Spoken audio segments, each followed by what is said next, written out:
I attended a conference on PTSD by Opus Peace, and I learned the anchoring heart technique. I returned to the company that I worked for and did an in-service and taught over 200 people the anchoring heart technique.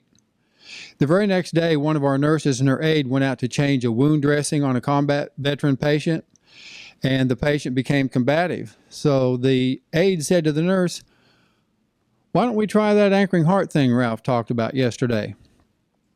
So the nurse reached out her hand and placed it on the veteran and said his name softly and just said, "Breathe, breathe." And immediately the veteran became calm, and they continued changing his wound dressing without further incident. A couple days later, another nurse, Debbie, was walking through the waiting room of our local hospital's emergency department and witnessed a frantic elderly woman on a stretcher being rolled in by the ambulance drivers.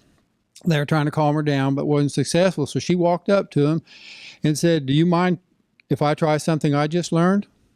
And when they gave her permission, she knelt down beside the lady. She reached her arm out and put it on the woman's heart and just said, "Breathe, breathe." Almost immediately, the woman calmed down. And Debbie said her countenance had even changed. Where before she had this wild-eyed panic look to her face, now there was calm acceptance. Of course, everybody in the waiting room wanted to know, "What was that you just did?"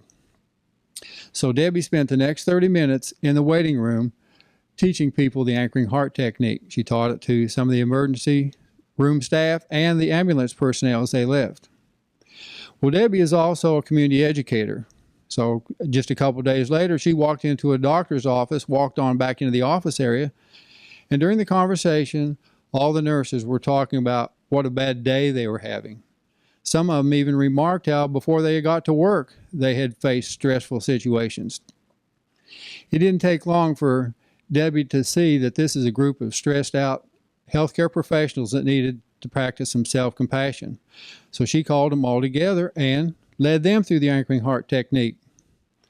Almost in disbelief, every one of the staff said they felt lighter, like if a burden had been lifted. So Debbie left that office and went to the next doctor's office and relayed the story, what happened at the previous doctor's office, and they said, us too, show us the anchoring heart technique." So Debbie led them through the anchoring heart technique. They again said they felt lighter and even curiously more in control. So those are just some examples of how you can use the anchoring heart technique. It's simple. It's a 3-step process. You can use it over and over again, and it really helps and affects people's lives. And it also is a good benefit. It shows how your company can become memorable.